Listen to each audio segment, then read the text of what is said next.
What's up, everyone? It's Joey Plus Response, and welcome to the latest episode of Sound and Structure. Today, I'm talking with Keepsakes, a very exciting techno producer based out of New Zealand. Let's get right into it. So, hi, Keepsakes. What's up? Hey, Joey. How's it going? Yeah, I'm good, man. It's going. Surviving Berlin in the apocalypse age. How's New Zealand?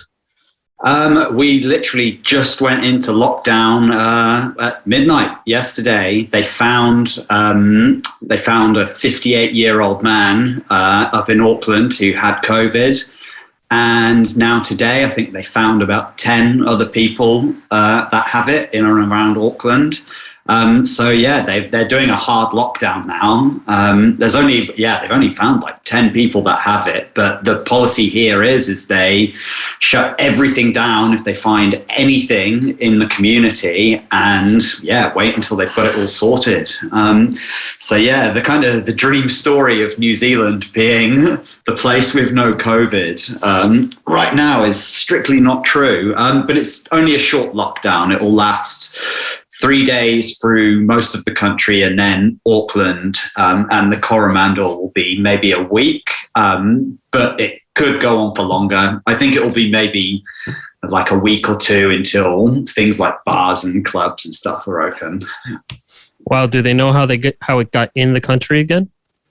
They don't know yet. That's what they're trying to find out right now, because the guy they found that had COVID, he had no direct link to the hotel quarantine, which people have to do coming into the country here. And he had no link to the health services or anything. So they weren't quite sure where he got it from. So they're currently trying to work that out. That's terrible. Well, I hope you guys get out of that soon, and I hope there's no more COVID, because it seemed like you guys were living the dream for a minute.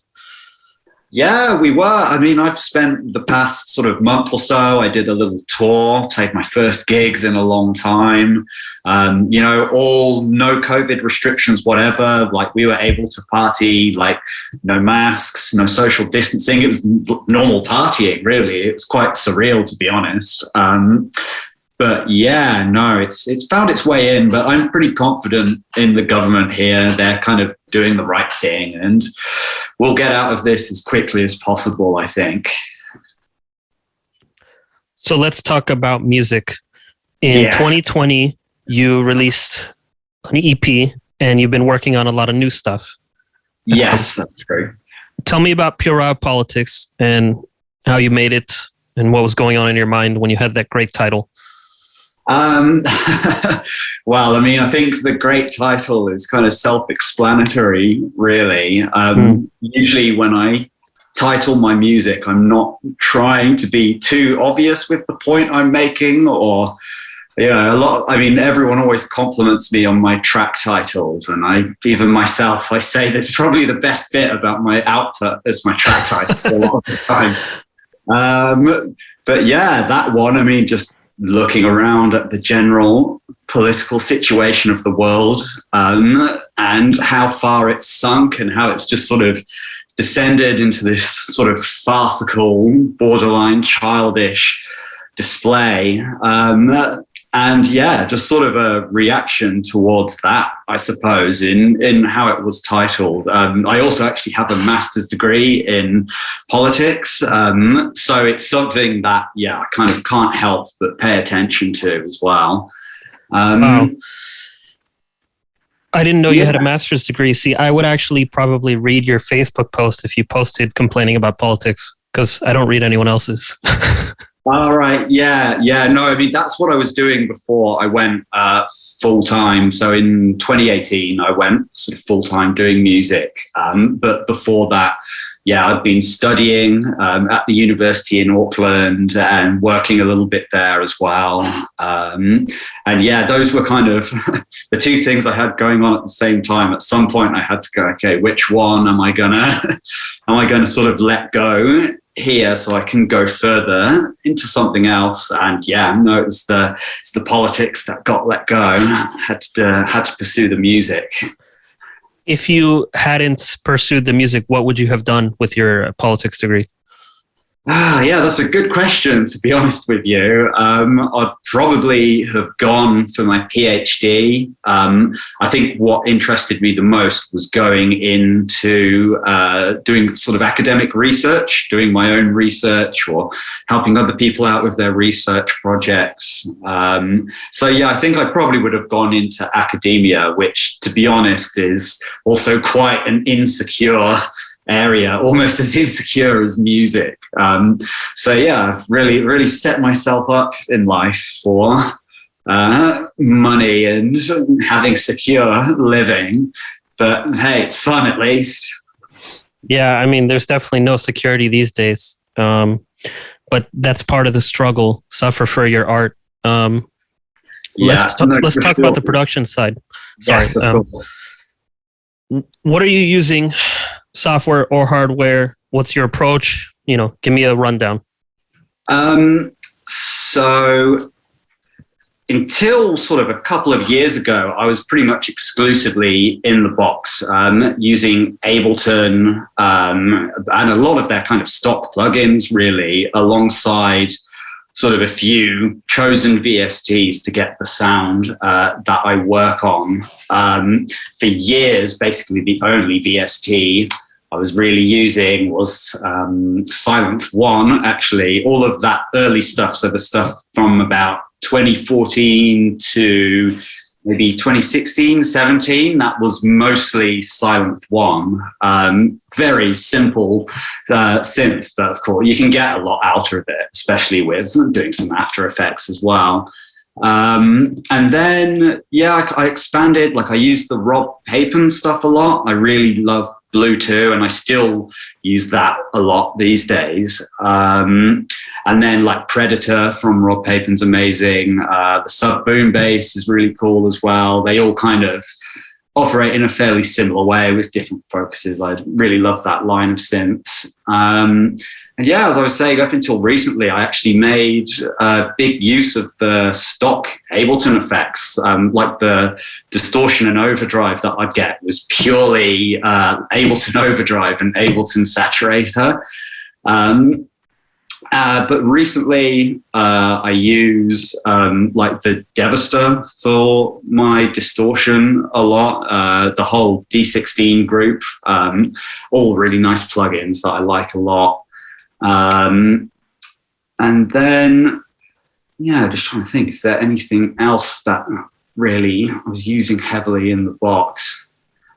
Yeah, like not really much else really. Like I've really just sort of, I'm kind of a big believer in not overcooking it with the gear you have and making good use of what you have in front of you, which is why it kind of took me so long to even start using hardware or buying hardware. It was something that took me a long time to get into because I just sort of, I still believe that you really don't need any of it to make great music. Some of my most popular tunes I made using the setup I just described, just Ableton, stock plugins, maybe Silent One.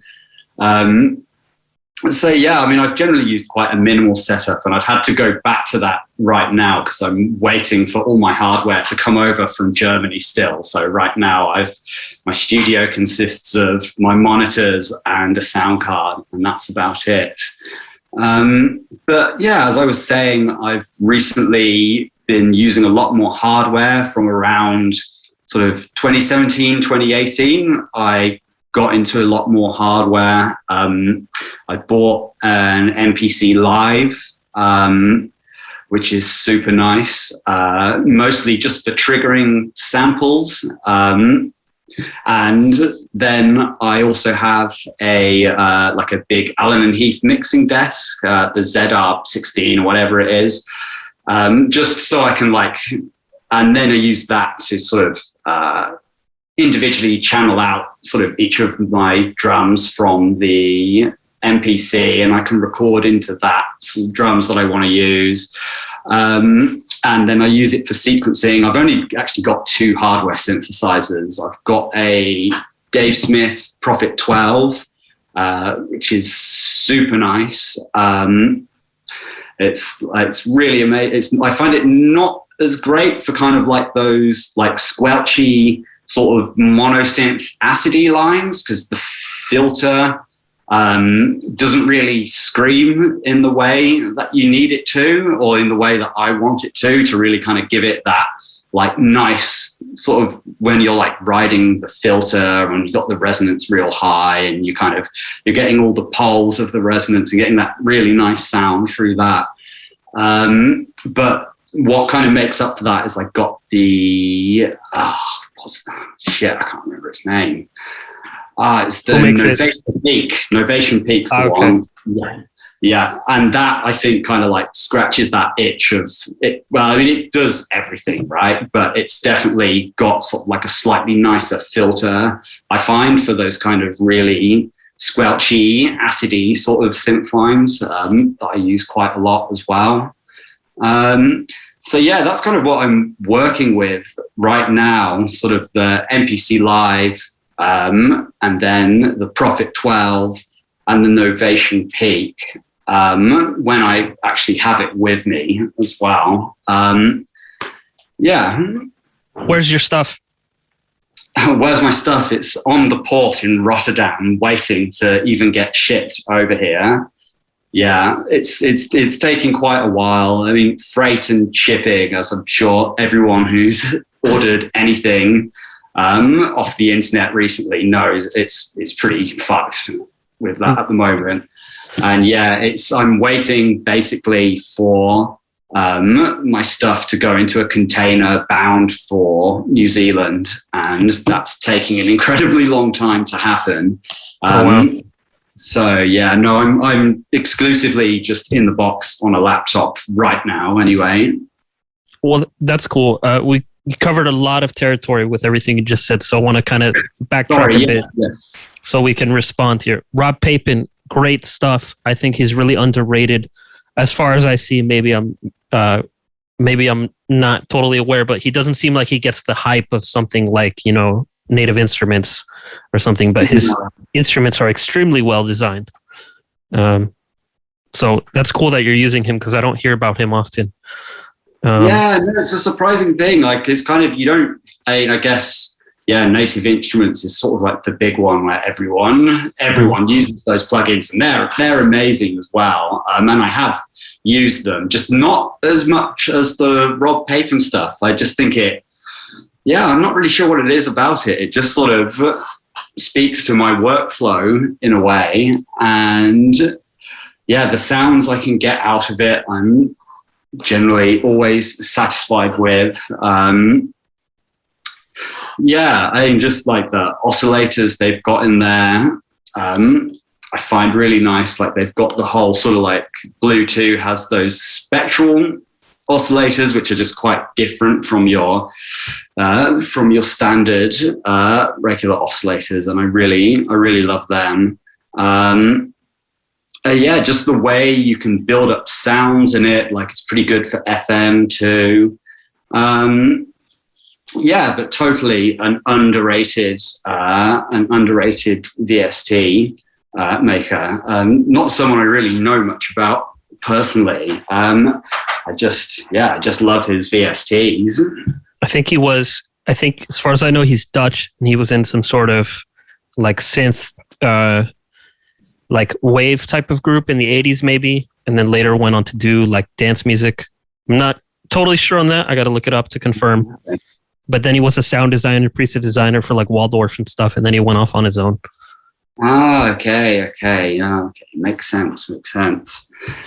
Yeah, no, love those plugins. I think they're like particularly good for sort of, they seem to speak to techno quite effectively, I think, in the sounds that you can make. Definitely. Also wanted to touch on, you said you don't need it all to make the music. And I agree with that statement. Computers are super powerful today. So even by just getting Ableton, it's like you have an entire music studio that would have cost you $100,000 to record in the 1980s in your laptop. And it's pretty impressive. Yeah, I totally agree. And I think it's, there was kind of a moment in the kind of early to mid 2000s there, where, I mean, people talk about this idea of the democratization of electronic music. That happened when, I mean, you saw it with genres like dubstep, I think was probably one of the clearest examples of it, or at least from my point of view, where you had sort of all these kids from council estates in England that wouldn't have even had the money to buy the software, but then they went and pirated it all. And then suddenly they have, you know, that power in their hands, that sort of $100,000 worth of studio in their hands. And yeah, I think it was a wonderful thing. And just completely democratized the whole thing, sort of brought much more of a working class voice into it as well. And yeah, I mean, it definitely, when you look at things like dubstep and grime in particular, which were kind of some of my first loves in dance music, yeah, you really saw kind of like a new outpouring of new ideas and energy coming from people that wouldn't have had access to that gear before. Definitely. I think that's a great thing. I've been in touch with a lot of DJs in Cuba as of late. You know, it's my heritage and I want to know what's going on there. And they're all, you know, cracked Ableton, just using what they got and making cool stuff. And it's really inspiring. Cool. What's it like in Cuba? I kind of have no conception of what the scene's like over there, really. Well, they definitely have like a growing techno scene from what I've seen. But Cuba's Cuba. You know, I don't think it's the easiest place to live in. So they got to work with what they got. And it's cool that they're doing something. It's really makes me feel good to know there's something happening in my home country. I would love to go there and see what they got going on. I know there's a few DJs. Exalox is one, Einsiedler. And they have a collective, Under and Deep, I believe it's called. It's cool stuff. Lately, I've heard it's very fast and ravey. You know, like the 140 type of vibe. Okay, like everywhere else then. Shocker, right? Yeah.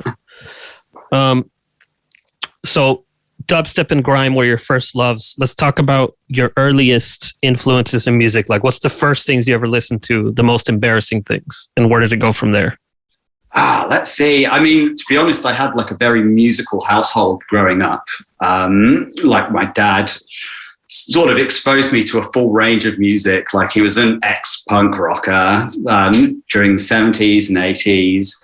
So there was a lot of that, you know, a lot of the English side of things, Sex Pistols, Clash, The Fall, so on and so forth. But then also he did like a lot of dance music as well. Like, you know, big fan of The Prodigy, like a lot of people in the UK at the time. And yeah, like even there was like a lot of stuff I wouldn't listen to now. I guess it's stuff like just trying to think where it comes from. Like maybe like a lot of like early Ninja Tune stuff. I mean, would it have been called Big Beat? Things like Cold Cut and yeah, like I'm trying to think even. I think Big Beat is more like Chemical Brothers, Future Sound of London. No, that was in there as well, for sure. Yeah. Yeah, like not really so much what would interest me these days, but definitely like that was being listened to when I was a kid. Like even like a lot of reggae and dub as well. It was really like a very varied, mixed musical upbringing. And then sort of when I got into my teens, it was like everyone that was kind of like a teenager that was into like darker, harder music in that time obviously enjoyed stuff like System of a Down, Slipknot, sort of like all those kind of bands. I mean, R.I.P. to your mate from Slipknot, of course. Yeah. Very recently. Yeah, that's a pretty sad story. Yeah, that's a weird thing to think about. Let's move on to more positive stuff. Tell me more about music. Like, yeah. So, yeah, and then it was kind of around around the time I was about like 15 or 16 years old is kind of when I discovered kind of dubstep and grime. It was a huge thing in the UK at the time, in that kind of early to mid 2000s. It's what we were like listening to on our phones at school. And that was kind of like a huge moment to me, because before then I'd been largely just into kind of hardcore punk essentially, and I was playing drums in hardcore bands and kind of continued to do so until I was about 18 or 19. But discovering that music was sort of a big moment in that it kind of had a lot of the energy and weight and sort of aggression to the music that was present in sort of punk and hardcore. That kind of brought it to that electronic realm. So I was like really into dubstep and grime for quite a long time until, the dubstep side of things started to kind of go a bit south around, I guess, like 2007 or 8, when it sort of started to get the real sort of like nasty, grindy. The bro step. The bro step sound, yes, of course. And around about then, I kind of got quite into the whole LA beat scene, hip hop thing for a while. Brainfeeder, Flying Lotus, all of that. Was really into that for a while and was kind of making hip hop beats for MCs that I grew up with in the UK. Then sort of shortly after, I ended up moving to New Zealand, and I was still listening to all that stuff. But it was around about the same time a lot of those dubstep producers started going quite techno. Blawan's a good example of someone that released on Hessel Audio and then started making techno bangers. He's really great. Yes, yeah, no, really great. Really great productions. It's still amazing. Always pushing the boundary. Always changing his sound. Like everything that comes out, I'm always super impressed by the sound design. Just like there's a reason he's one of the biggest artists we've got. It's undeniable how creative and how forward thinking he is. So it was guys like Blawan, guys like Joy Orbison and Bodika. They went quite techno-y at that point. I kind of haven't really looked back since then in terms of the music I'm presently making, really. That's where I've stayed and I've had some success anyway. Do you see yourself sticking to it, or is the change is it because you're into it at this moment? Or are you going to be a lifer for techno? No judgment either way. Nah, definitely not. I say I haven't looked back. It's kind of a lie in that presently I'm already working on some different stuff that's completely not techno at all. It's kind of one of the nice things about moving back to New Zealand for now is the techno scene here is like very small and it's not really a big scene at all. But other music is a lot more popular and has a bigger audience and there's kind of cool people to work with. So I'm working on a project with a friend of mine right now who was in a band that was releasing on this kind of legendary New Zealand indie label, Flying Nun. But I think, that project of his isn't a thing anymore. So we're working on some stuff together, which is way more, well, I actually don't know how it's going to be at the moment because I've given him some beats that sort of range from sort of quite almost heavy halftime dub style beats right through to, stuff that I'm not even really sure how to describe at present. And I've simply given him those beats and said, do what you want, put some put some of your own material over it, and let's sort of reconvene at a later date and sort of arrange these things and work out what we want it to be. So that's one thing that's completely unrelated to techno that I'm working on. And then I'm also trying to make some more ambient music at the moment. My first effort for that was for August from Instruments of Discipline. He did his spoken word project, sort of off the back of that book that he published, Notes from a Pandemic. And he was asking for just sort of drone tracks that he could do like the spoken word content from his book over. And we did one of those and it went really well. And we've done another one that's supposed to be coming on the full record of that material. I have no idea when. But so that's where it started. And now I'm also working with another friend of mine here in New Zealand, my friend Nick from this band, The Shocking Pinks, who was signed to DFA, maybe like 15 years ago now, I'm not sure.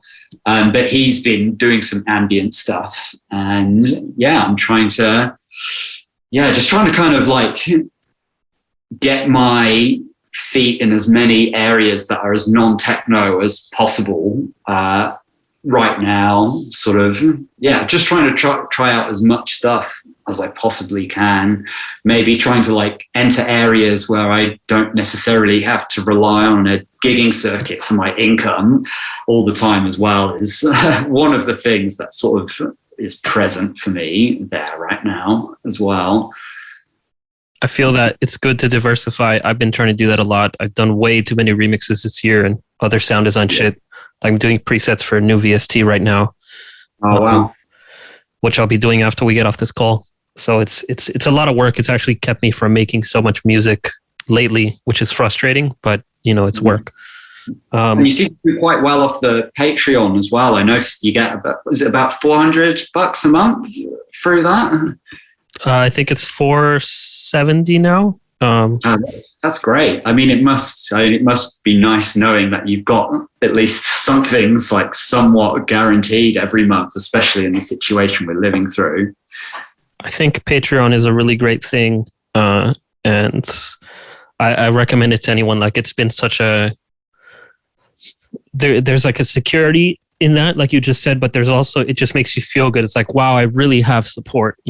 Like people care. And that's has a psychological effect that I didn't know would be so positive. So, I mean, you're an artist. I think everyone should try and do one. Obviously, you have to figure out ways to make people want to support you, but that's another way of creative thinking. I think you seem to provide like pretty good content for people as well, though. Like what you provide seems to be quite a lot, really, which is probably helps the support come in too. Mm-hmm. I just like to keep busy. Like, I really, I love music. I'm obsessed, probably detrimentally to my health obsessed. So I want to just keep doing shit like this podcast, the videos, release records, play, like whatever I can, because it's better than doing nothing. Yeah, no, of course. I want to go back a bit. You mentioned other music is popular in New Zealand. What is? So if we're talking in the realm of electronic music, drum and bass is king out here. 100% drum and bass is the biggest genre for clubs in this country. It appeared in the 90s and kind of never fucked off. And we've been dealing with that ever since. And dealing with that voice phrase there. Yeah. I mean, like, it's all good. Like, drum and bass is cool. It's not my favorite thing, but it's super dominant out here. I like drum and bass personally. Yeah, it's honestly, it's such a huge thing out here. Like there's clubs which are just drum and bass clubs, and that's completely their bread and butter. Like Thursday, Friday, Saturday night, there'll be 500 kids in there every night going mad to drum and bass. And that's definitely the dominant thing here. And I think with the kind of techno I make and the people I'm surrounded with make, it's kind of a cool thing out here because there's a lot of sonic similarities between drum and bass and that harder techno sound, sort of that aggression, and even some of those sort of synth patches sound almost identical to some of the things that we're using in techno as well. So I don't think it's actually a big leap for them to come over. And there's definitely some DJs here that are kind of making the links between sort of the two scenes. So you kind of have the drum and bass and sort of bass music dubstep scene, and then there's some people which are playing those gigs and will like drop a few techno tunes as well. So they're sort of slowly educating in that way. But then other music that's big here, non-electronic, just kind of like that indie scene, especially that which sort of emanates from this label Flying Nun that I was telling you about earlier. A huge label throughout the 80s here. I've definitely heard of it. Yeah, there's some really influential bands, more for kind of that slightly clean sort of indie music, I guess, but there's some bands which are totally wild and experimental as well. One that I recommend everyone listens to is the Skeptics. They were a really incredible post-punk band that released on that label, and they even used like a lot of early sampling technology in their music. I'm not sure specifically what the sampler was. There's a whole documentary about them. But they were a super incredible band. I bet the Fairlight, because that's from Australia or New Zealand, I think. Yeah, it must be. Yeah, it must be the Fairlight. But that band, super amazing. The lead singer, unfortunately, passed away. I think he had leukemia, some kind of cancer, and passed away just as they were kind of really starting to get going. Really. Do you know a band called Car Crash Set? That rings a bell, but no, I don't know them. They're from New Zealand, kind of like a electronic 80s band, a bit new wave, a bit EBM-ish. I've been in touch with one of the dudes from there. I thought maybe check them out. They're cool. They were there back in like 1983. Oh, sick. No, I definitely will. No, that sounds like something that's right up my street, actually. I'll have to... Car Crash Set, eh? Yeah. All right, cool. No, I'll definitely check that one out. So, okay, would you see yourself making a drum and bass release? No. No, I wouldn't. Not a full-on drum and bass release, though. I mean, it's funny you say that, but because I've got a new project I've been working on that is very jungle and UK hardcore inspired, actually. It's still fairly techno-y, but it makes use of a lot of those old breaks. Do you want to say the name for our viewers? Sure. I mean, it's going to be called DJ Decay. And I've got a track on a VA and an EP signed to a UK label already, but I'll let that happen rather than speaking too much about that. But that's a new thing I've been working on, where I was trying to cut up all the drum breaks through granular sampling, which is something that actually I haven't talked about yet, because that's been a really huge part of my production the past few years. Granular sampling specifically as a technique, I've use it in everything I do. But with this particular project, I was trying to take a lot of these old school drum breaks and cut them up using granular sampling specifically. I've got a VST, quite a simple granular sampling VST actually, called the Mangle. It's only like 15 or 20 euros, I think. Who makes it? Oh, God, I don't know. I think it might even be the only thing that those people make, to be honest. I'm not... The Guru. Just Googled it. Sound Guru. Sorry, the Mangle. Sound Guru, okay. Yeah. So I used that to cut up the breaks. And the way that it gets used, there's almost kind of like an element of randomness to it that I really like, in that you kind of, you set the position where you want your first grain to hit, and then you stick an LFO on the grain position, and then you basically just adjust the LFO speed until you get a rhythm you like.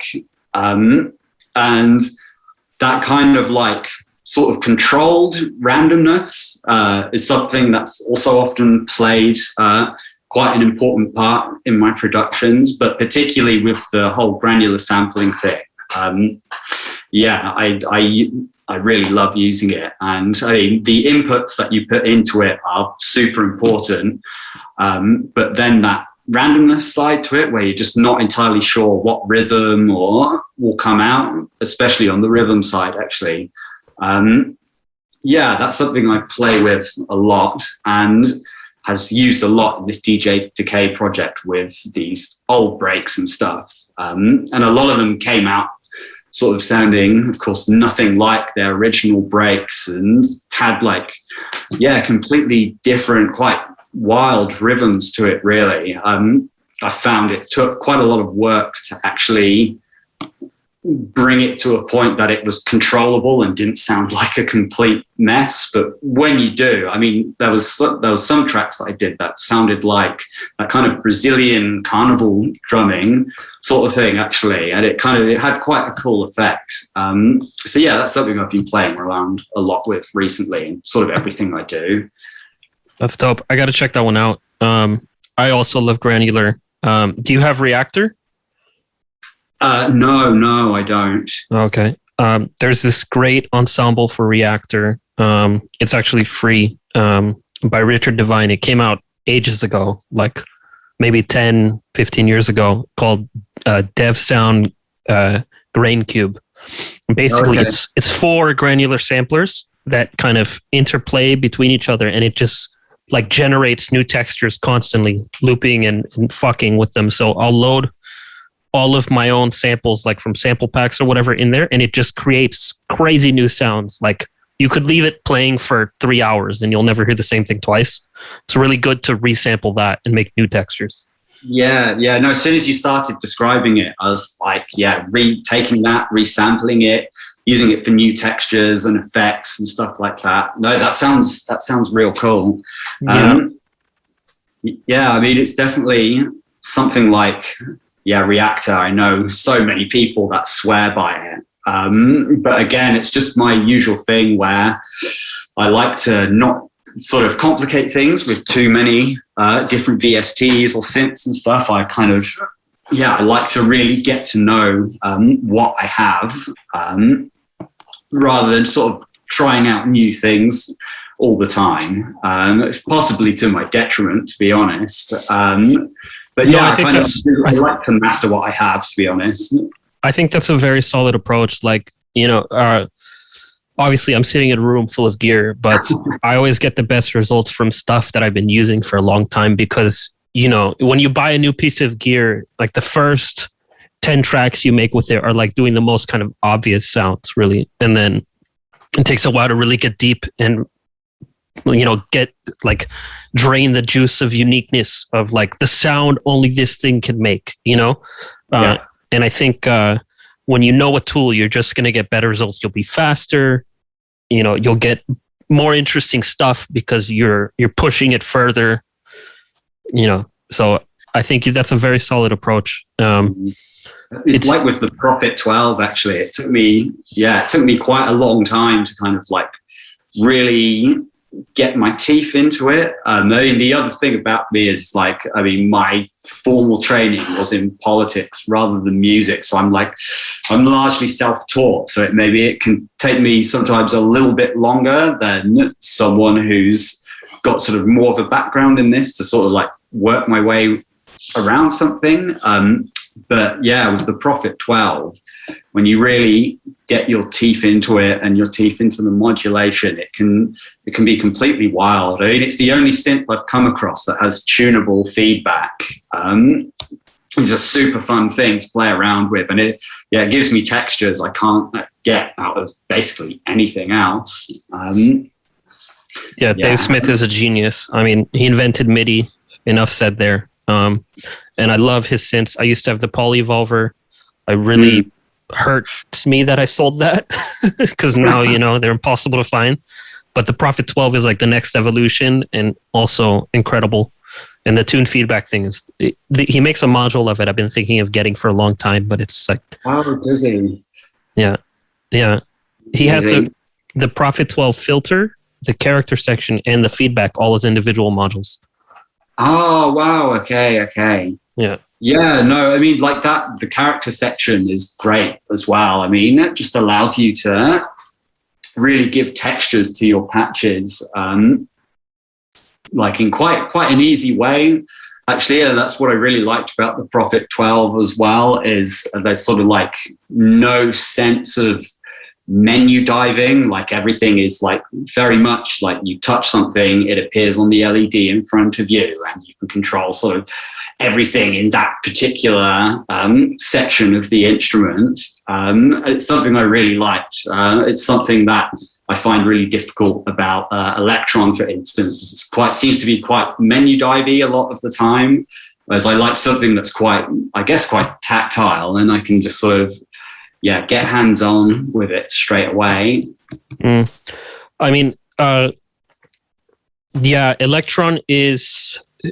I think a lot of the problem with Electron is that they have really bad manuals, and they use a lot of esoteric terminology. Like Electron has their own language for describing their sequencing and stuff. And it's a bit silly because if they just use, regular terminology, like put the sequencer step here instead of a trig and a trigless condition and a whatever the fuck, Oh, right. Yeah, but it's really simple stuff. I mean, granted, the octatrack is probably the most difficult, but if you got like a model samples or model cycles, they're not per function. They're very, very simple to use. And also, in like the history of things, they're kind of a return to performance based on when they came out. Because, in the 90s, you had all the synths that had basically zero knobs for the most part. And an Electron came out right at the tail end, early 2000s, and we're like, okay, no, we're jamming hard now with stuff that's easy to use. But yeah, it's they're not as immediate as a Prophet 12 for sure. So you're not wrong there. Yeah, no, for sure. Yeah, no, but the Prophet 12, amazing machine.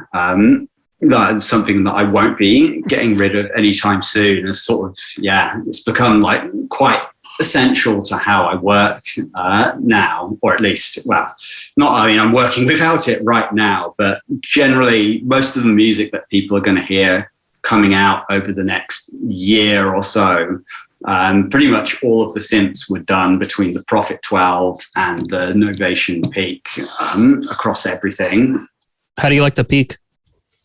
Yeah, it's great. It's way more. So I prefer the Prophet 12 for like pads, strange effects. It has, you definitely get nice leads out of it as well, but I find it not great, like I was saying earlier, for say, if you want to do something specific, like sort of an acidy, bassy monosynth sound, I really don't find it great for that. And that's sort of where the Peak comes in a little bit more. I think it's a bit stronger for those kinds of sounds. It's great. I find some of the choices on what sort of the modulation that's directly rooted on the front panel a little bit weird. Like they have like pitch modulated right off the front panel on all of the oscillators. And I kind of wish it was like something else, like anything else other than pitch, because I guess that's something I'll only use sort of like quite subtly. It's not something where I want to like crank the knob either way, like super hard. But it's fine because the modulation is pretty easy to access, so I can just do what I want with it. At the end of the day, it's not too difficult to get into. Another really amazing synth can do practically anything I want it to. Really nice filter. Yeah, super nice synth. Is there anything on your radar that you're interested in, hardware or software? I mean, after the move back to New Zealand, I've definitely not had any funds to really consider it. But what I would like is the Lyra. Is it the Lyra 8? Yeah, that looks really cool, especially for sort of making those kind of like ghostly, spooky sort of textures and that you can record and then reuse in your music. Haven't had a chance to get hands-on with one yet, but everyone I've been talking to says it's a real great little machine for doing that sort of thing. So that's definitely been something on my radar.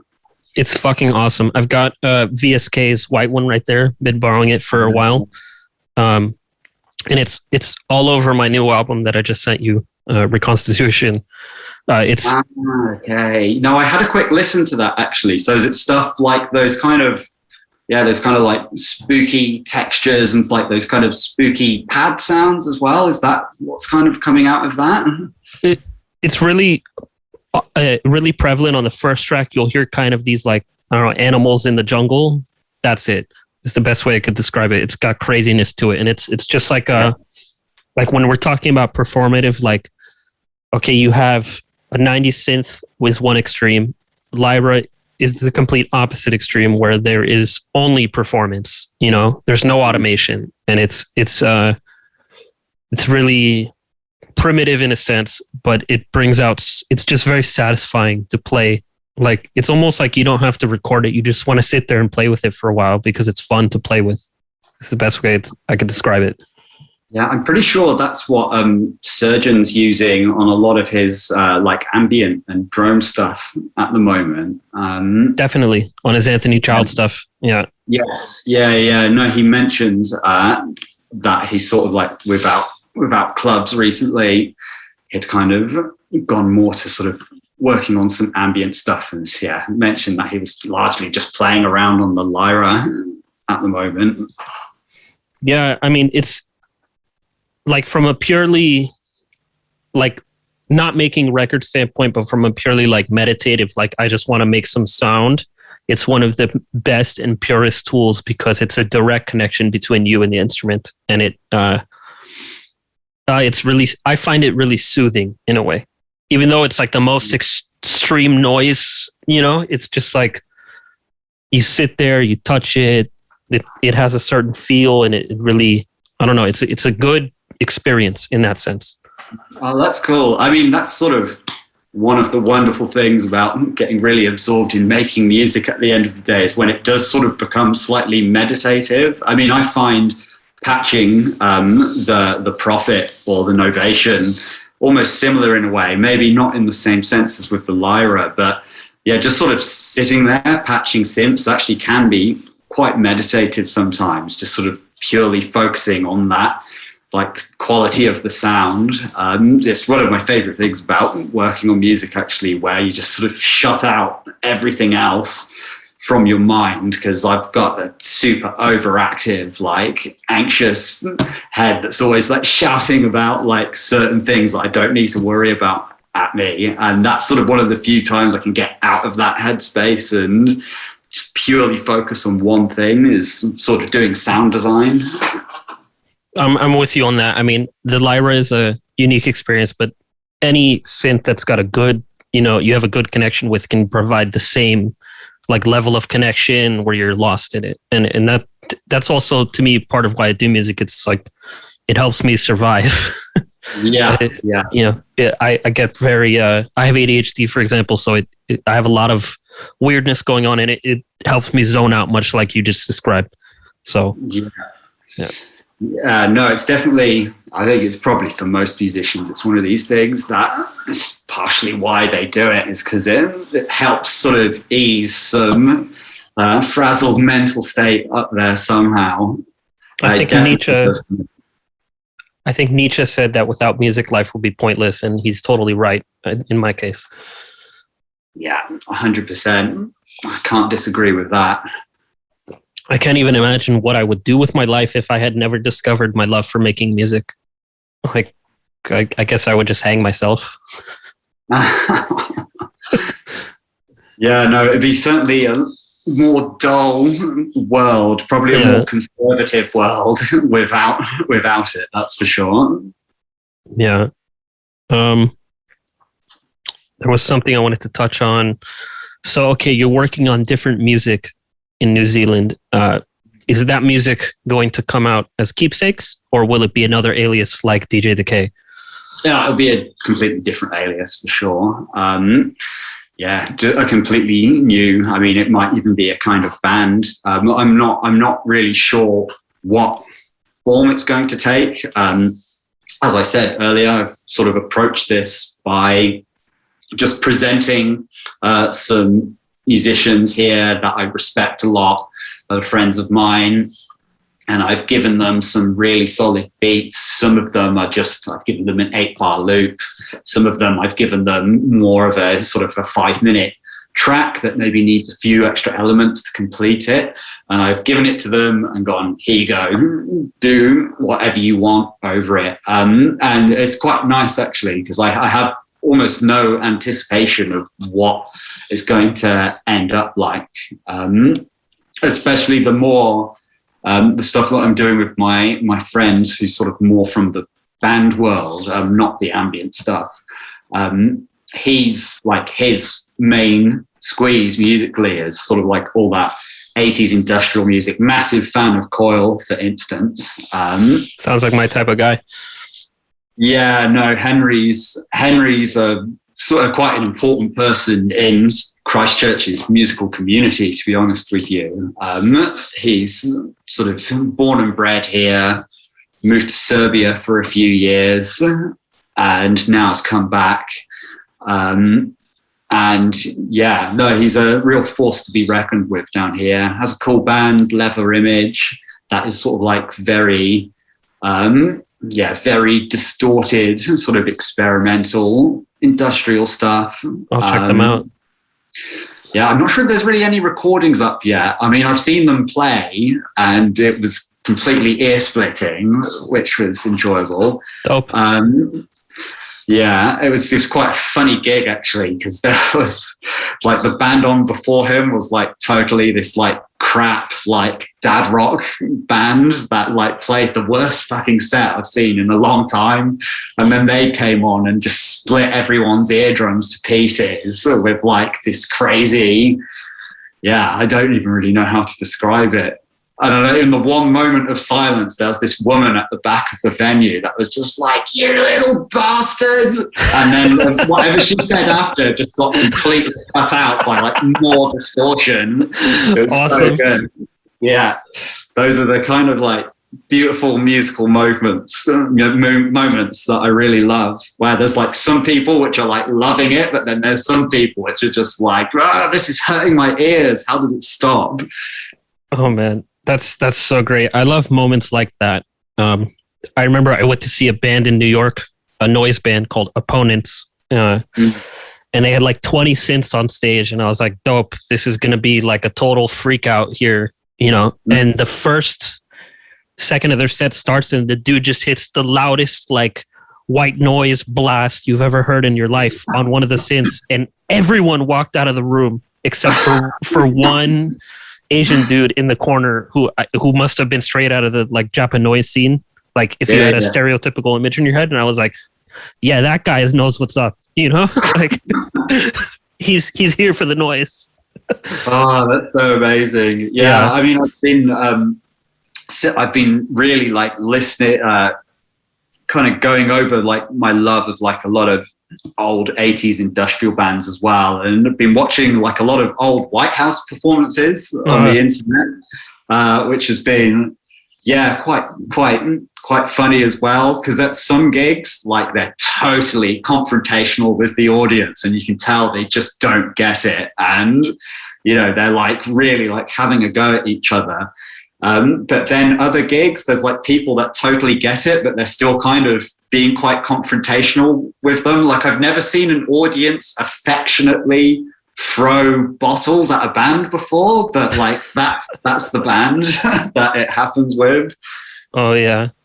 Yeah, they're a force to be reckoned with. I saw Consumer Electronics here in Berlin, which is Philip Best's project. Yes, yeah. And he had his wife on stage. She's part of the band, and also Russell Haswell was playing with them too. And I just remember being profoundly disturbed by Philip Best rubbing his nipple the whole time. Like, I don't know, it was the wrong combination of stuff in my head, and I was like, man, this is too much for me. But the show is great.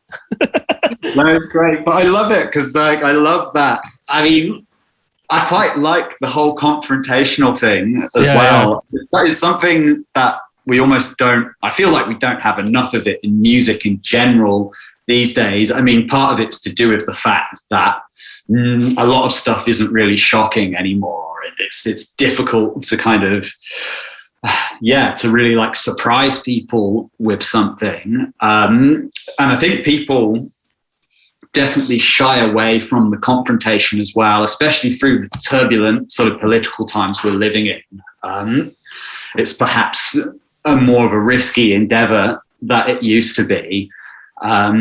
Which just kind of makes me appreciate someone like Whitehouse all the more. Who really didn't give a shit what you thought. They were exploring what they were exploring, and that was that. And it was wonderful. Definitely. I mean, they were kind of the first to really do it. Beyond like the Sex Pistols, to just be actively in your face.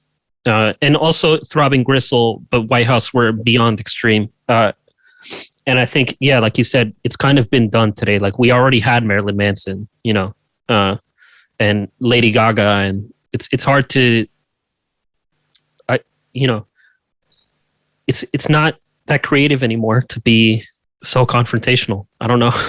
It's also like, I mean, when you think about, when Throbbing Gristle comes to mind, like a lot of what they were being confrontational towards was this highly like conservative, puritanical sort of English mindset in the 70s. I mean, like England still, the English love being crushed by the boot of an aristocrat. It's their least redeeming quality. They love it, and they blatantly still love it as well. They just let those fuckers walk all over them. But if you can imagine England in the 70s, it would have been quite a crazy place to our eyes these days. And I mean, when you think about what they did as Throbbing Gristle and also as Coon Transmissions,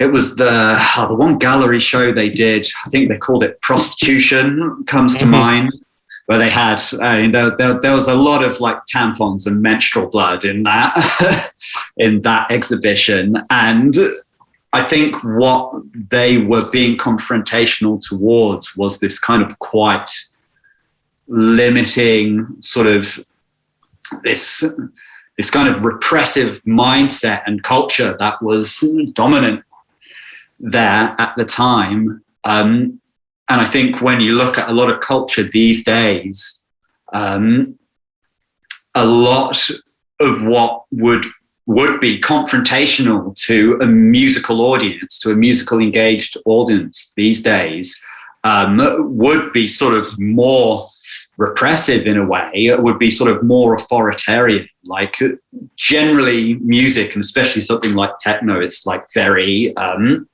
sort of very liberal, left-leaning. And like I don't think anyone's really wanting to get into jumping on stage and sort of pretending to be a fascist as much these days, because it's sort of reflecting the reality a little bit too much. And it's, you're kind of helping play into the powers that be, in a sense, in a lot of ways. Yeah, I know what you mean. I also find it funny how you mentioned, because techno is a very left-leaning scene, and good, because the music is extremely conservative.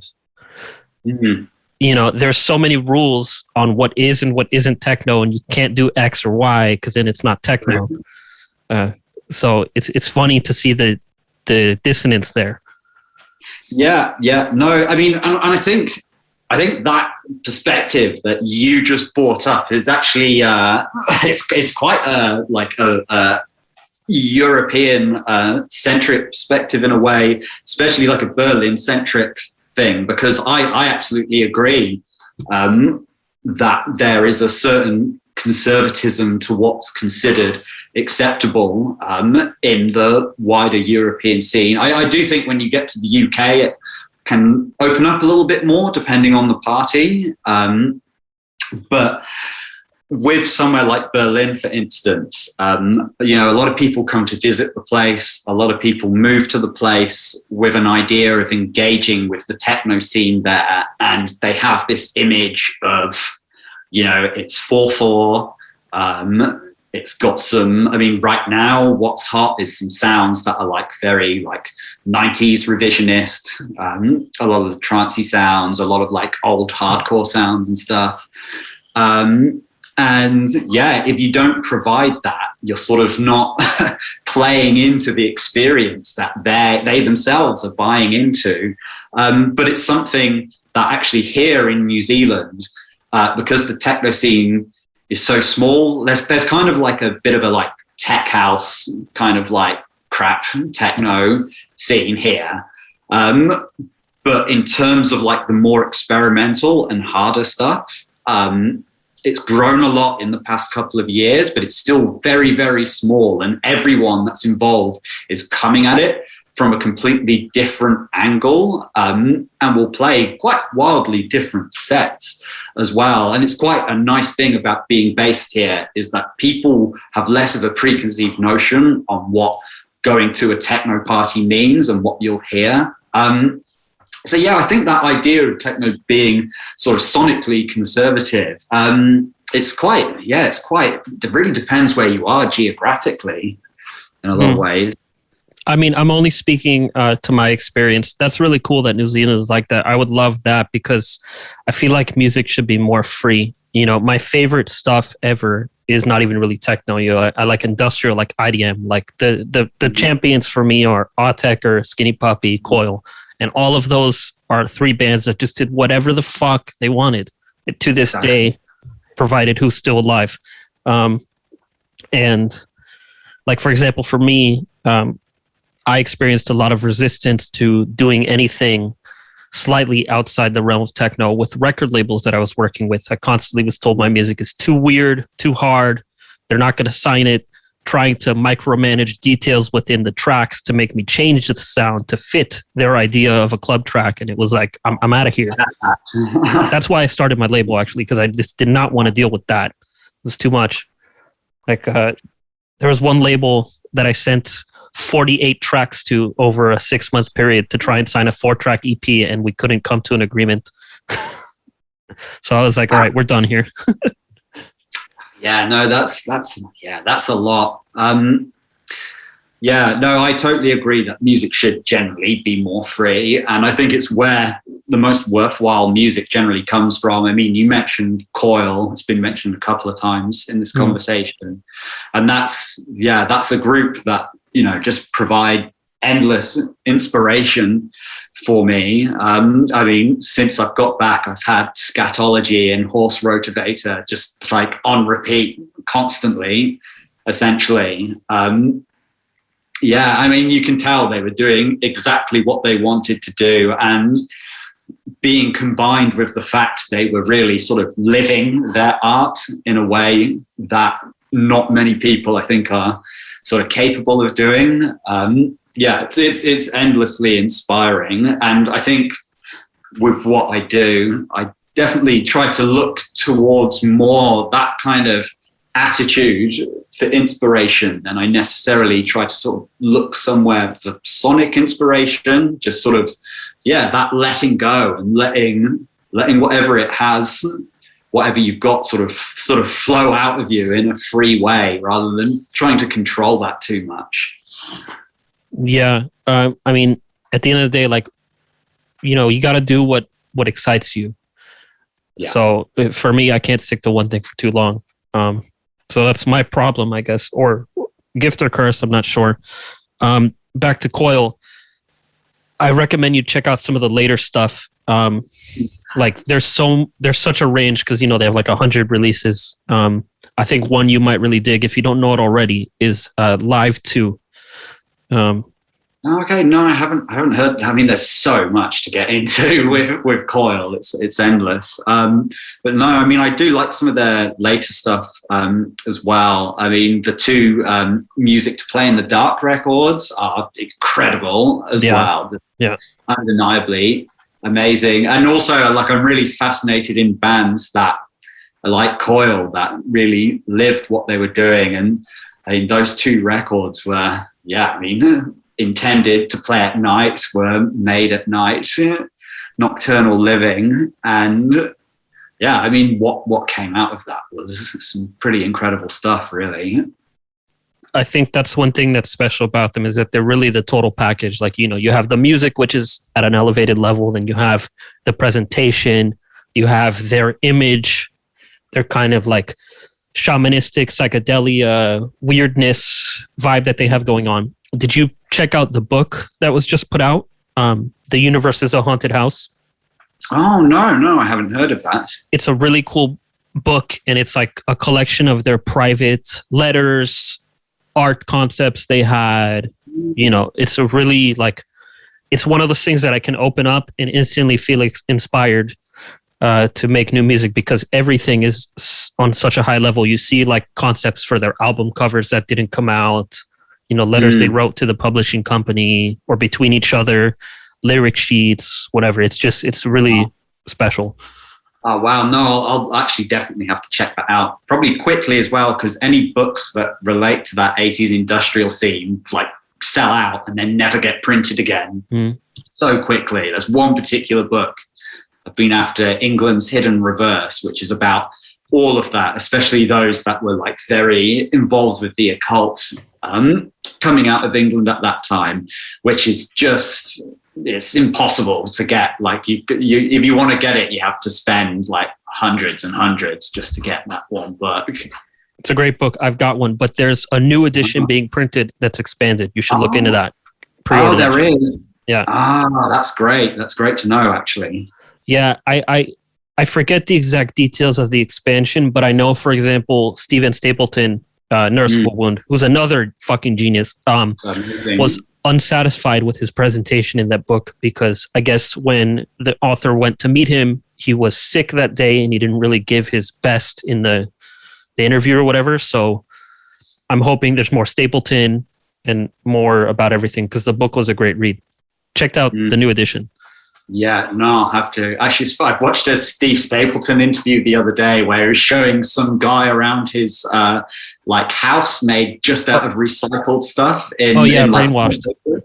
Yeah, that's the one. Yeah, that was quite a funny little interview because I've never seen an interview of that guy before, and he just seems like quite a nice sort of mild-mannered bloke that's like really into recycling. Yeah, with his Missy Elliott CD collection. Oh yeah, no, that was funny. Yeah, he's like, and here is where all the lady rappers are. Yeah, he's a crazy one. There's a lot about him in the book. They talk about the estate he lives on. It's funny because I ordered some Nurse Wound packages recently, like records and stuff, and they came from his estate, and nice. He doesn't have an address. Like when you get the package, it just says Coolorta, which is the name of his farm. Yeah. I guess wherever he is in Ireland, there's no numbers. It's in Ireland, not in England. Okay, yeah. Maybe it is in England. I think it's Ireland though. Oh, okay. Could be wrong. Yeah. But yeah, it's crazy when he talks about it. He says that when they moved out there, like it was impossible to even find a screw, so he had to fend for himself. He and his wife. They had to build the place up together. Yeah, no, real cool. So yeah, but no, that whole scene of musicians, everything sort of Throbbing Gristle and Coil adjacent has always, that's always been quite a big inspiration for me. Probably more so in recent years, actually. You ever get into SPK? Sorry, what were you going to say? I've lost it. Did you ever get into SPK? SPK? Oh, No, okay. no. Okay, here we go. SPK is one of the first industrial groups of the same era as TG and Nurse of Wound and all that, but from Australia. Check them Ah, out. Have you heard of Lustmord? that does ring a bell, actually. Yeah. Okay, he was a member of SPK. Also, Graham Revell, who's now a very accomplished film composer. But SPK, get into them. That's going to be right up your alley. Yeah, no, I'm sure. I'm sure. Yeah, no, it's kind of funny how much at the same time Australia and New Zealand kind of had a lot of stuff going on as well in those same scenes. I mean, stuff like Fetus. I mean, he was Australian. I love Fetus. Yeah, yeah, so good, and like did so much work on quite a lot of the Coil records as well. I believe he's all over them. Yeah, the early ones especially. There's stuff about him in England's Hit in Reverse too. It covers like the entire scene. Okay, yeah, no, I've really got to get that book, man. It's been one I've been after for a while now, but yeah, you can't find it. There's that, and there's one Throbbing Gristle book as well, which you just can't get, which is mega expensive as well. I think you can find a PDF.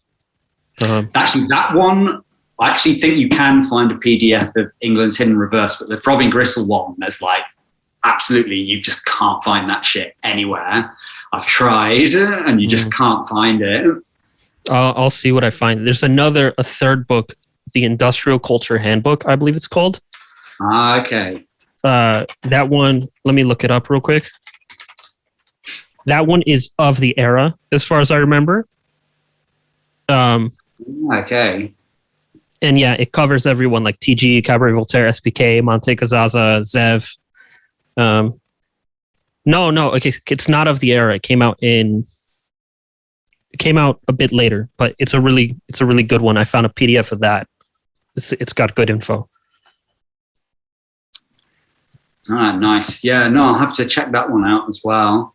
Yeah, there's always so much reading you can do on them because it's that whole, like, they're very interesting characters as well, and that's something I feel like, yeah, you don't really see like super interesting characters in techno a lot of the time, but it's kind of like a consequence of the fact that it was something that was quite faceless up until kind of the social media era, and I think fundamentally, usually what people are trying to express with their personas in techno is usually just usually for the purposes of pumping up their social media generally, rather than sort of like really trying to say something and make a point. Yeah, definitely not enough of those personas around. I'm not going to poo-poo anyone, but I definitely say I appreciate it when, there's real artistry present and there's a concept behind the work and the work is saying something, whatever it may be. I appreciate the effort because the stuff that inspires me the most is stuff that's very artful, and I like that. So that's what I gravitate to. Within techno, there's people who do that. Oh, for sure, yeah. Like, I like your titles. I think your titles give the work a different level, rather than like new techno 12-inch EP, track untitled. Okay, whatever, bro. Or like random extraterrestrial reference. Yeah. Come on, mate, you're not Jeff Mills. Leave it out. Yeah, he's the only real alien left. Bowie died. We got Jeff Mills. He's okay. Respect. He's the only one that's allowed to make space references from now on. With him, like, I'll accept it. Anyone else, it's like, no. If there was a techno police that I was the head of, you would be severely punished for making space references unless you're Jeff Mills. Circles the rings of Saturn 7. Done. Bye. Yeah. In the gulag. Oh man. Yeah, but yeah, I mean, there's definitely a lot of people which do have something to say. I mean, I definitely, with my track titles, I try to. I mean, sometimes I'm just like being stupid as well, and I just think it's something that's sort of like faintly amusing and funny to riff on. But that's stuff. Good to have that sense of humor. Yeah, definitely. I mean, stuff like I mean, I had a track years ago called Get Off My Lawn, which is like brings up the image of sort of like an angry old curmudgeon telling a bunch of kids to get off his lawn. Just that image is quite funny to me. But at the same time, it's sort of like it's saying something. It's highlighting the presence of a certain type of likely very conservative, dull, miserable person as well. Yeah, I mean, and then there's other track titles where I am definitely trying to make a point, whether people see it or not. Yeah, I'm not sure. I just think people usually look at the track titles and are like, oh, that's kind of funny. It's good to do that. Like, even back to who we've been talking about the whole time, Coil, TG, you know, it doesn't have to be so serious all the time. And even their music is filled with humor. There's a lot of irony. There's a lot of, you know, everything is multi-layered within the titles, etc. It could have 3 meanings and one of them could be funny, you know. So I appreciate that in your music. Oh, that's good to hear. Yeah, that's good to hear. Yeah, because especially the last EP I put out in last year, that had, I mean, definitely some tracks with kind of double meanings in there. I mean, stuff like there was the Blue Boy Fucks It All, like has a very political meaning, but is also well, I mean, in England, the blue team, as it were, different to America. The blue team is the Conservative Party, so the sort of centre-right party, essentially, but probably further right these days. And yeah, I mean, I guess that whole EP was just sort of a reaction to what a state my homeland was being dragged into by right-wingers, by the Conservatives. And Blue Boy is probably Boris Johnson. And yeah, I mean, we're seeing how Brexit's going. We're seeing sort of like their lackadaisical response to COVID, though they seem to be doing quite good with the vaccines at the moment. But they had the worst death rate in Europe, all that sort of thing. So, it's very much a reaction to mostly Brexit, but just, their general dragging down of the country, their complete destruction of the welfare state, their running down of the NHS, free healthcare. You wait, that country is going to try to move to some sort of privatized system at some point, I think. And so, like a big reaction to that. And then another track on there, and so the Feckless Fall. Theresa May, who was in before Boris Johnson, sort of like quite a sort of hopeless, sort of feckless lady, really. Tried her best to appease both sides of her party and sort of spectacularly failed at her job. Definitely that record was a slightly more explicit reaction to that than I would usually have. I've actually got another record coming soon, which I'm not sure when we're going to announce it, but it's coming via South London Analog Material. Nice. Pretty soon, should be in the coming months. And that's definitely, the point I'm making, I think, is quite obvious in that as well. But probably less relating to a specific situation than the last record, for sure. Mm. Do you feel by being so political with your music that you might, are you ever worried about saying the wrong thing? Or are you just going for it and this is my opinion, this is how it is, whatever? Yeah, no, I'm not really overly worried about saying the wrong thing. it doesn't concern me overly. I think it's important not to be overly concerned if you are trying to say something political with what you do. I mean, like, you should definitely always have an open mind and try and learn new things that may challenge your worldview. It's a very important thing. But it doesn't really overly worry me at all. I'm confident in what I say. And if you disagree, then, well, tough. Okay. What if you end up disagreeing with yourself 15 years later? Well, to myself 15 years later, fucking tough, mate. But but I mean, how would that come out in the music? How would it come out? I mean, I don't know. We'll have to see in 15 years, I suppose. Who knows? Maybe I'll do some re-edits of tracks in 15 years' time with we whispering, "You were wrong," in the middle of it, and maybe that'll be enough. You could be DJ Wrong Answer. Something like that. Anyway. You sent me a bunch of SoundCloud links to new music you're going to be releasing. I skimmed through it all before we chatted. Very cool stuff.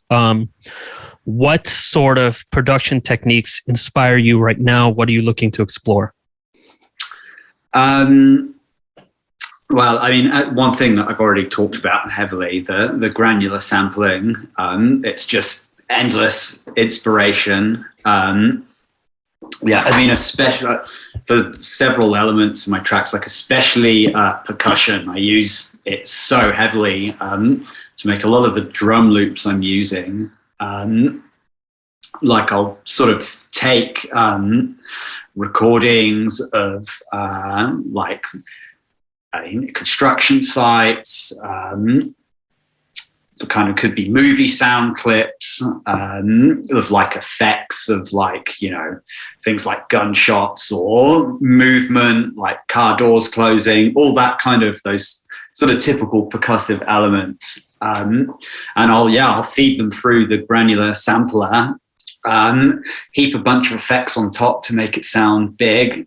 And those are sort of like the central percussion loops of the tracks that I'm making right now, quite generally.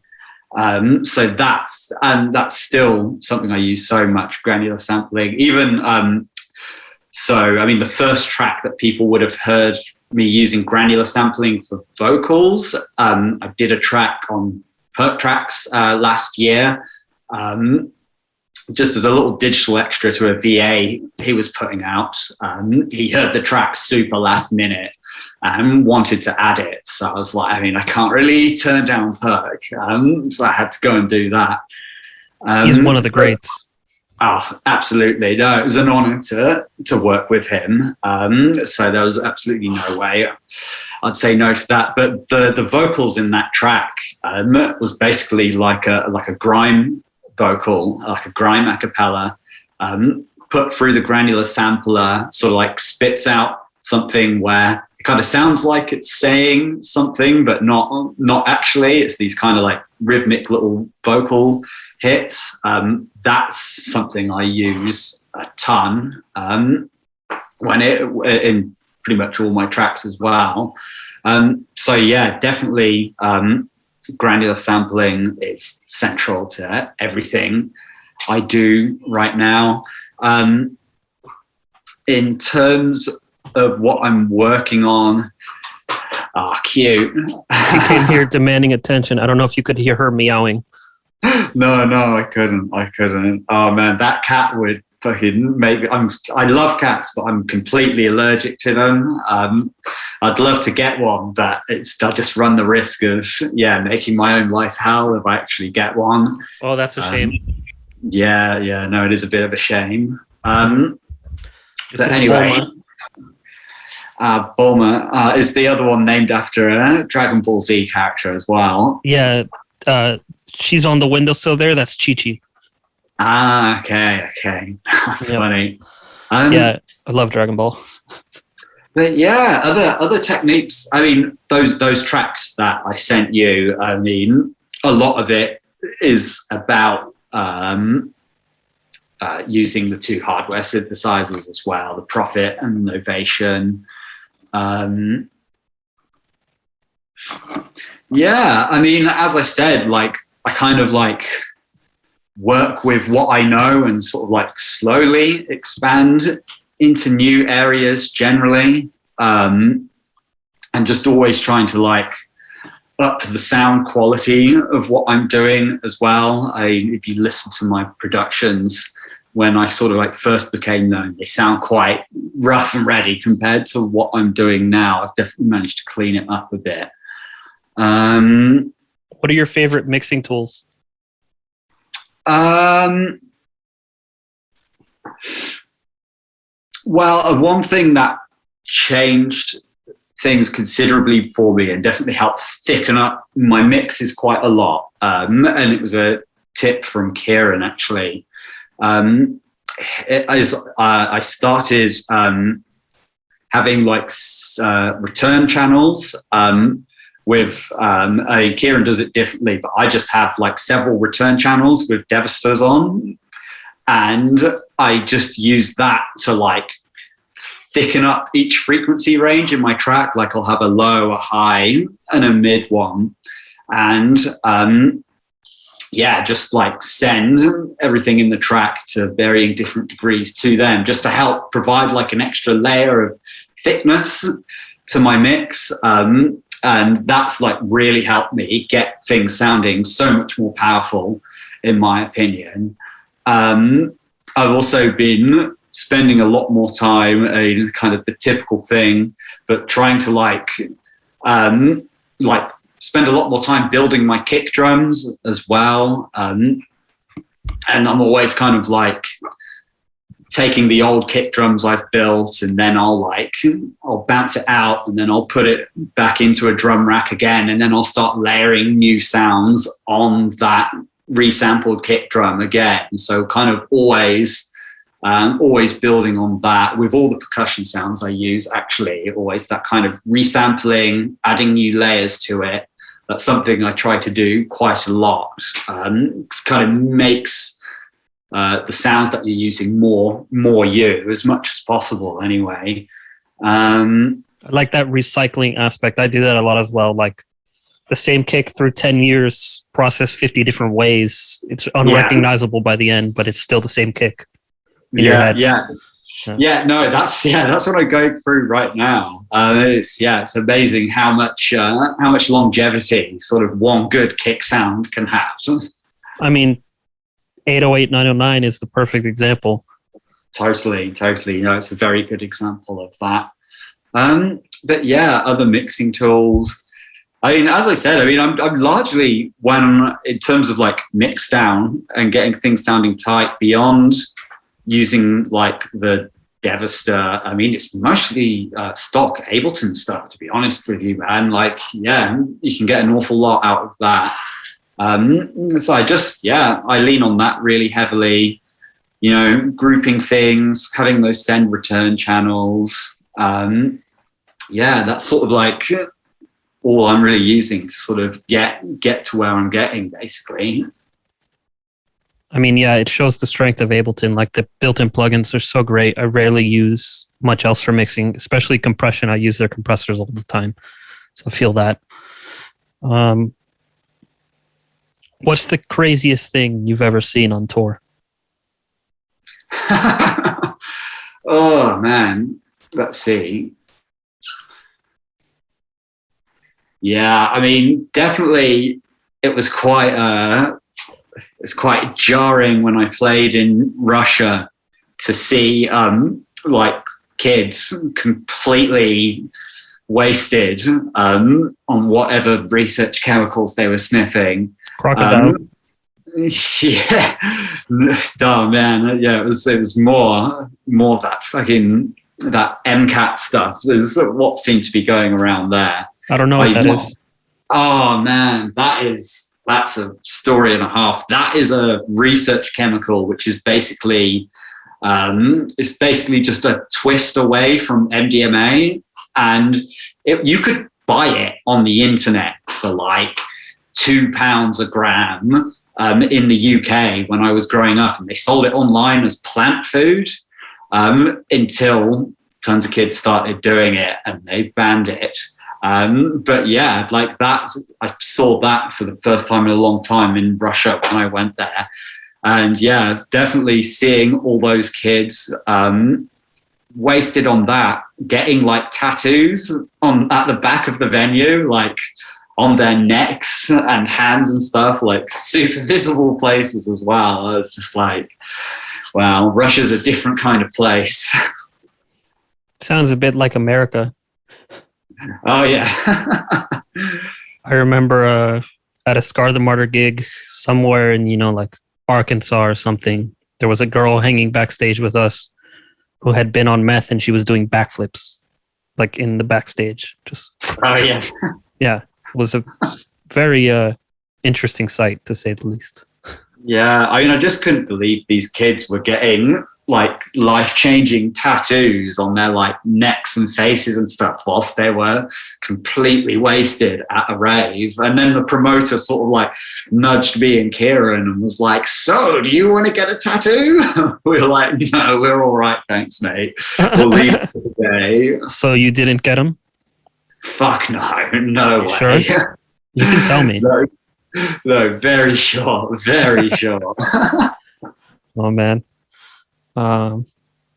Yeah, I love the craziness of being on the road and seeing, you see things you wouldn't see otherwise. I miss that adventure. I'm dying to get back out there, man. Yeah. No. I mean, likewise, man. I mean, I've been playing around New Zealand a bit, which has been fun. It's great to be back and playing at the shows again.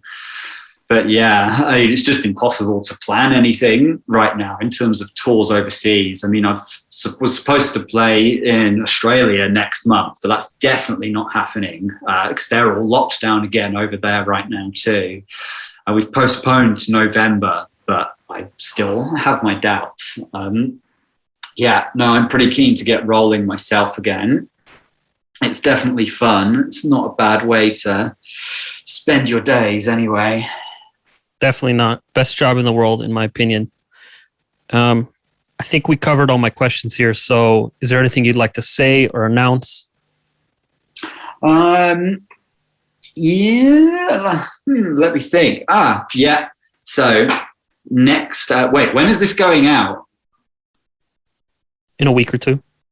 Oh, in a week or two. Okay. So maybe actually this week, truthfully. Because I need to put a new video up fast. So. Oh, okay. Okay, well, that's good. So, yeah, things to announce. We've got the next Haven various artists coming out next week. We've got tracks from McCormick, Buzzy, Marcel Dune, Chele, all really sick producers, really great tunes.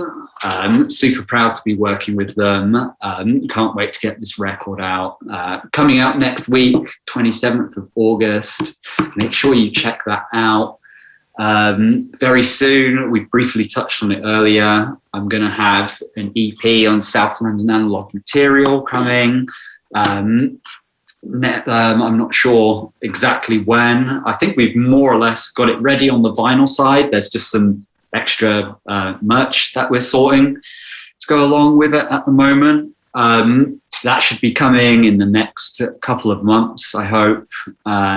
So yeah, definitely keep an eye out for that because it's one of the releases I think I've been happiest with for quite a while, actually. And it's definitely a return to a slightly harder, like sort of straight up distorted sound again. So yeah, looking forward to that coming out. God, and I got so many tracks on various VAs and compilations that I've given to people over the past sort of year or so. But it's just, yeah, it's a matter of waiting at this stage because vinyl's taking a very long time to get released as well. Yeah, I didn't even do a vinyl for my latest album because I did 2 albums and one I submitted for vinyl pressing like 3 months ago and it's still not going to come out for a long time. And so I just took this album, Reconstitution, which was actually made second, and I was like, I'm just going to put it out now. Yeah, cassette. yeah. I feel that. Yeah, fair enough. I think that was a similar. Yeah, I've noticed other people doing like Seb UVB. I noticed he put an album out on tape recently as well, and I think it was just the same thing. I mean, it takes 5 months to get a record made these days. Yeah.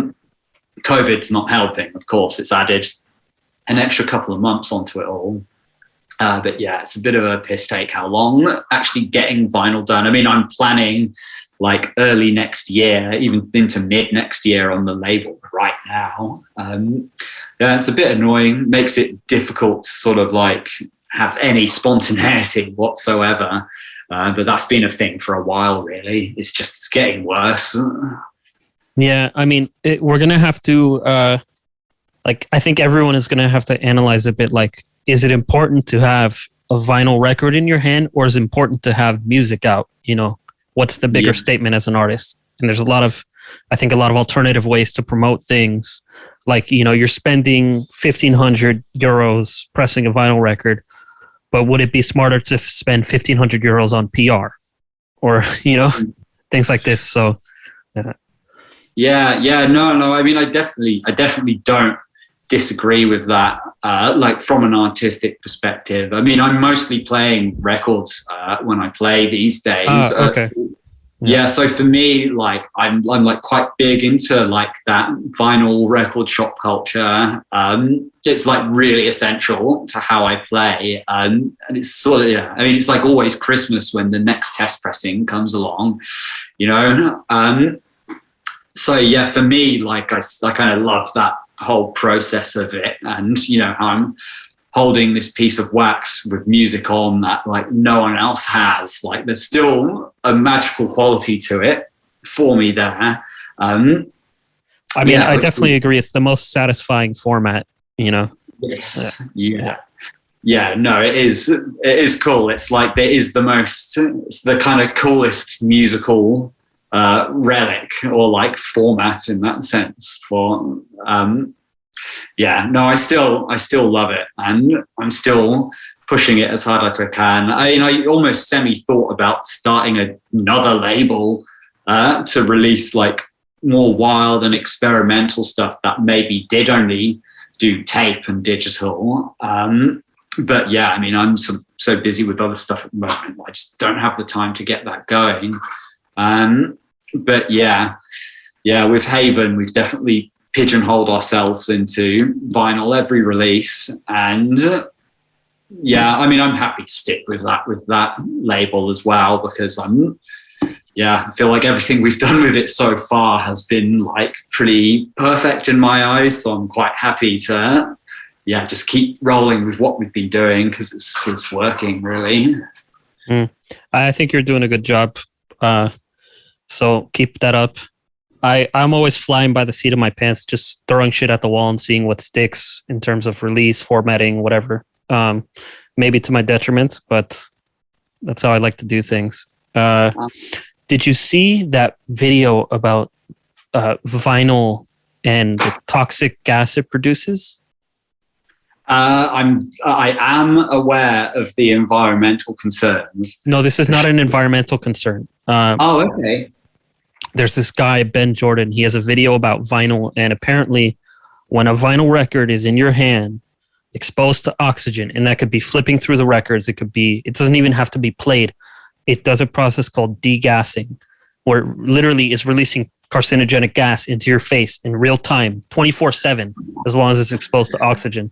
I was shocked when I saw this. Like, really? It made me want to throw all my records out for a minute.